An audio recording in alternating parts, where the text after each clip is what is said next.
It is not necessarily called an impeachment inquiry. Now, that's a made-up term without legal significance. It is, however, what we are doing. We are conducting an investigation with the purpose, among other things, of determining whether to report articles of impeachment to the entire House. That's exactly what we are doing, and whether you want to call it an impeachment investigation or impeachment inquiry or anything else, I'm frankly not interested in the nomenclature. Well, that was Jerry Nadler on Friday, but we have an even better guy here today. GOP Congressman Mark Meadows, Chairman of the House Freedom Caucus and member of the House Oversight and Government Reform Committee. Good morning, Mr. Chairman. Thank you very much. Oh, it's great to be with you. Love having you. So what do you make of this? He admits it's a made-up term, but they're proceeding anyway with impeachment. Well, how appropriate. You know, a made-up term for made-up facts for a made-up investigation that already has made-up conclusions. I mean, so, you know, this is all about theater. It's all about political theater. It has nothing to do with impeachment. It has to do with trying to come after the president. They made up their mind 2.5 years ago.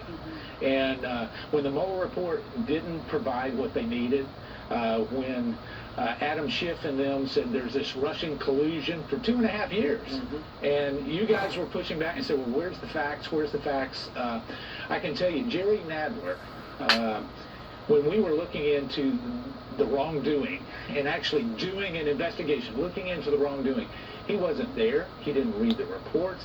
You know, there's a few times when he would show up and ask a few questions, but when it's really about getting to the truth, you know, Jerry Nadler is AWOL, absent without leave. Yeah. You know, even when I talk to Democratic voters around the country, though, they're tired of hearing about this. They feel like this is gonna harm them. They want the Democrats to be talking about the issues. They don't want this focus on impeachment.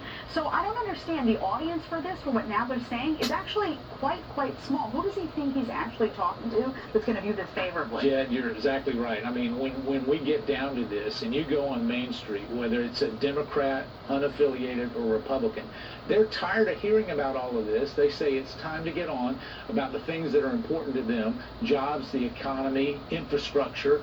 Let's go ahead and focus on that. Listen, there's an election in just a little over a year.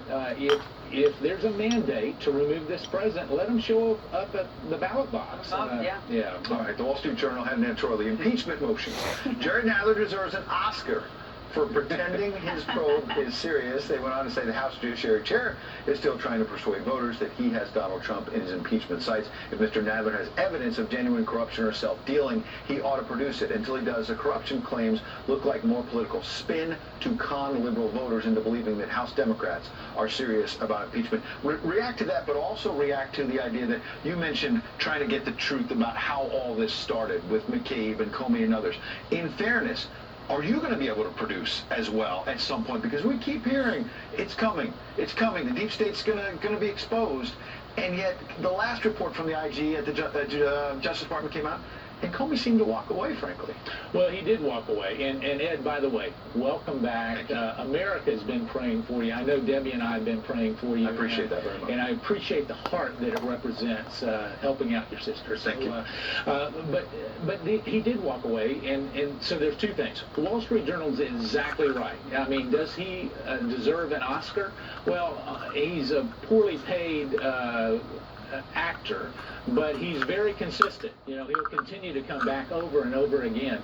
But to the larger question, getting to the bottom of it, the Inspector General is finished with his report. It's now being reviewed, so all of DOJ and those that are involved will get a chance to go back and kind of counteract or rebut some of the things the IG has found.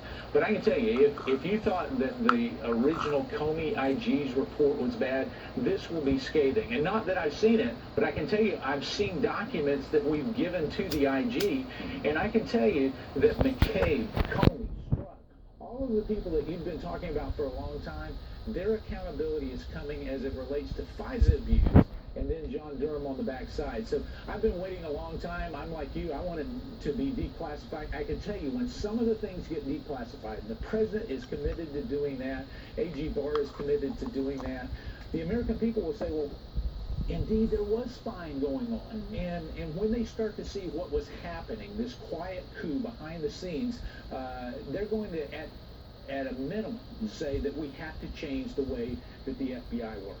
Well, there's also a whole other conversation going on about wanting to prosecute the president. Were he not president any longer, likely in 2024. That's my editorializing. But Barack Obama's Attorney General Eric Holder was on another network asked about the prosecution of President Trump. Here's what he had to say. Do you believe that he is subject to prosecution after he leaves office? Well, I don't think there's any question about that. We already have an indictment in the Southern District of New York. It would seem to me that the next Attorney General, the next president, is going to have to make a determination. I think there is a potential cost to the nation by putting on trial a former president, and that ought to at least be a part of the calculus that goes into the determination that has to be made by the next Attorney General. I think we should understand what a trial of a former president would do to the nation. So we have two former Obama administration officials pontificating about a trial. Well, they're doing that because it takes some of the emphasis off of another previous president, Bill Clinton and Hillary Clinton, when you look at some of the wrongdoing or alleged wrongdoing that's there. And so it's real easy to start to look at this. What they want to do is indict this president in the court of public opinion now before 2020. And they say, well, it's out there, it's waiting, it's there, and hopefully encourage people to not vote for him. Again, this is all political theater. You know, this is notes from Jerry Nadler and their team shared with Eric Holder. You know, I don't know that he is the great arbiter or neutral arbiter of truth that he would like. All right, Mark Meadows had a big victory in the state, his home state of North Carolina this week. He and the president of the Highline. Thanks for coming in. Thank you. Great.